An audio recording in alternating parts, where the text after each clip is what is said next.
আপনারা এত বোঝেন, ডাক্তার উকিল সব বোঝেন, আর নিজের ইমানের কথাটা একটু বুঝে নেবেন না? কবরে যাওয়ার পরে আপনি খুব ভালো কাজ করেছেন, ফুরফুরা হুজুরের নামে, আব্দুল্লাহ জাহাঙ্গীরের কথায়, অমক পীর সাহেব, তমক পীর সাহেব বা অন্যদের নাম আমরা কখনো বলি না, যেগুলো বললে মানুষ কথা বলবো কেন, আমাদেরটা বলি, কেউ রাগ করার কিছু নেই। কারোর কথায় আপনি অনেক কাজ করেছেন, মিলাদ করেছেন, কিয়াম করেছেন, দোয়া পড়েছেন, জিকির করেছেন, মনে করেছেন যে আপনি কবরে যে জান্নাত রেডি। কবরে যেয়ে দেখলেন যে ফেরেশতারা দুর্মুষ নিয়ে হাজির, আপনার এগুলো কবুল হয়নি, এটা নষ্ট, ঠিক না। তখন আপনি বললেন, একটু আমরা চিন্তা করি, মনে করি, আমি বললাম যে আল্লাহ আমার কোনো দোষ নেই, এই আব্দুল্লাহ জাহাঙ্গীরের কথা মোটা করছিলাম, তুমি তার ডেকে নিয়ে এসো। আনবে তো ফেরেশতারা? আনবে তো?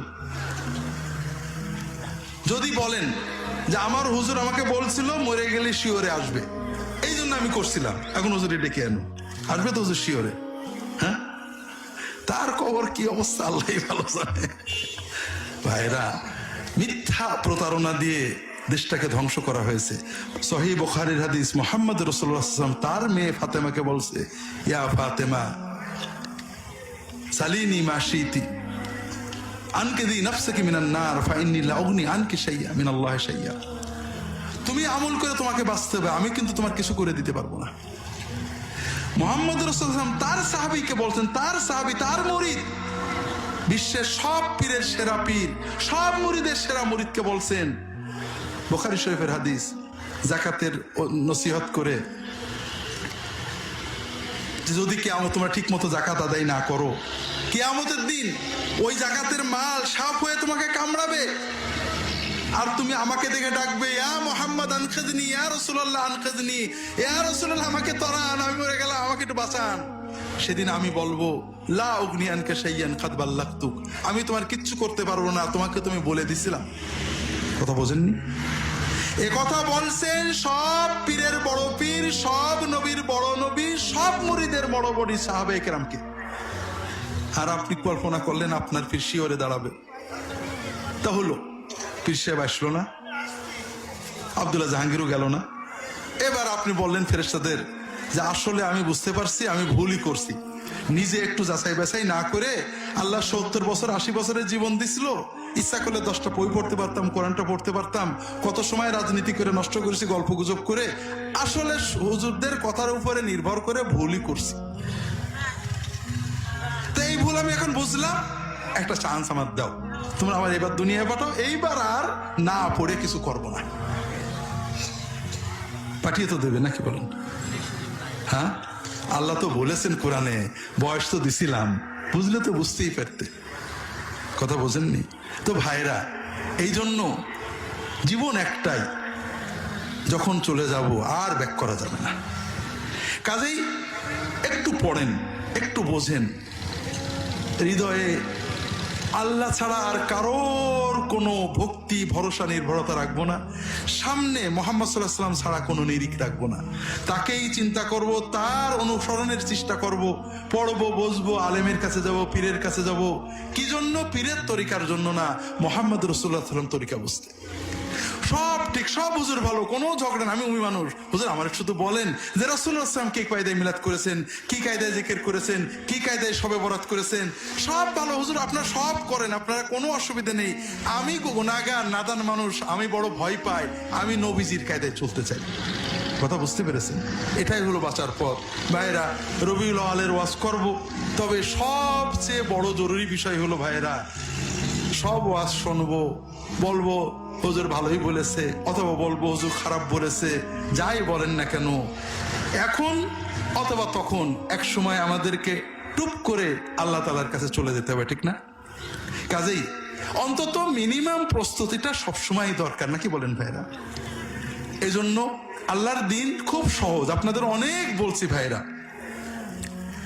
আল্লাহর চেয়ে প্রিয় কেউ নেই, আর আল্লাহর চেয়ে সহজে কেউ খুশি হয় না। কাজে আমরা একটু চেষ্টা করি, অল্প কয়েকটা কাজের কথা বলবো, সবাইকে একটু এগোতে থাকি। 1 নম্বর, ইমানটাকে শক্ত করব। তো যেটা বলছিলাম ভাইরা, অল্প কয়েকটা কাজ ইমানটাকে শক্ত করেন। খুব সহজ, শিক্ষিত হওয়া লাগে না, পণ্ডিত হওয়া লাগে না, কিছুই না। আমি আল্লাহ ছাড়া কেউ বুঝি না। আমার চাওয়া পাওয়া, ব্যথা বেদনা সব কার কাছে? আল্লাহর কাছে, আর কিচ্ছু বুঝি না। আমি মাঝে মাঝে উদাহরণ দিই আপনাদের, আপনারা অনেকে শুনেছেন, অনেকে তো শোনেননি, একটু সহজ করে বোঝেন। আমার দুজন মুরিদ আছে, আমার দুইজন মুরিদ আছে মনে করেন। আপনারা বলবেন যে হুজুর আপনার মতো এরকম ফালতু পীরের আবার কয়জন মুরিদ হয়? তা ধরে নিলাম দুইজন। একজন মুরিদ আমার খুব ভক্ত, তিনি বিশ্বাস করেন যা কিছু পান আমার দোয়াই পান। যখন তার কোনো নিয়ামত আসে, ভালো আসে, কল্যাণ আসে, উপকার হয়, ব্যবসায় একটু বরকত হয়, ছেলেটা পাস করে, ভালো চাকরি হয়, আলহামদুলিল্লাহ হুজুরের দোয়ায় আল্লাহ দিয়েছে। যখন কোনো কষ্ট হয়, বিপদ হয়, পা পিছলে যায়, পা ভেঙে যায়, ছেলের অসুখ, মেয়ের অসুখ, সঙ্গে সঙ্গে আমার দিকে নিশ্চয় হুজুর নারাজ হয়েছে, হুজুর মন খারাপ করেছে, হুজুর নিশ্চয় বদদোয়া করেছে, হুজুরের কাছে যাওয়ার জন্য মনটা ছটফট করতে থাকে। আর একজন মুরিদ আছে, সে আবার এইরকম না, একটু বেয়াড়া বেকা বেকা। সে জানে আমার হুজুর আমার দোয়া কালাম শিখেবে, জেকে রজিবা শিখেবে, আল্লাহ তার যা খের দিক, কিন্তু আমার ভালো মন্দ, কল্যাণ অকল্যাণের মালিককে একমাত্র আল্লাহ। সে যখনই কোনো ভালো পায় তখনই আল্লাহ, আল্লাহ আমার যোগ্যতা ছিল না, তুমি দয়া করে দিয়েছো, আল্লাহ তোমার শুকরিয়া। যখনই কোনো কষ্ট হয়, আল্লাহ আমি গুনাহগার, অন্যায়, তুমি দিয়েছো, আল্লাহ কষ্ট দূর করে দাও। প্রথম মুরিদের অন্তরটা কার সাথে থাকে? আর দ্বিতীয় মুরিদের অন্তরটা আল্লাহর সাথে। তাহলে আল্লাহর বেলায়েত কে পাবে? কে পাবে ভাই? প্রথমটা কিন্তু মুশরিক। আল্লাহকে যেখানে বসাতে হয় সেখানে আমাকে বসিয়ে দিয়েছে। কথা বুঝেন? কাজেই আমরা আলেম, ওলামা, পীর, মাশায়েখ সবাইকে ভালোবাসবো, শ্রদ্ধা করব, দোয়া চাইবো, কাছে যাইবো, কিন্তু আমার হৃদয়ের চাওয়া পাওয়া, আশা ভরসা, নির্ভরতা, ব্যথা বেদনা সবকিছু একমাত্র কাকে নিয়ে? আল্লাহ। আর আমার আদর্শ, মডেল, অনুকরণ, প্রেরণা, চেতনা সবকিছু মুহাম্মদ সাল্লাল্লাহু আলাইহি ওয়াসাল্লামকে নিয়ে। এটা হলো ঈমান। এটা সবচেয়ে সহজ, সবচেয়ে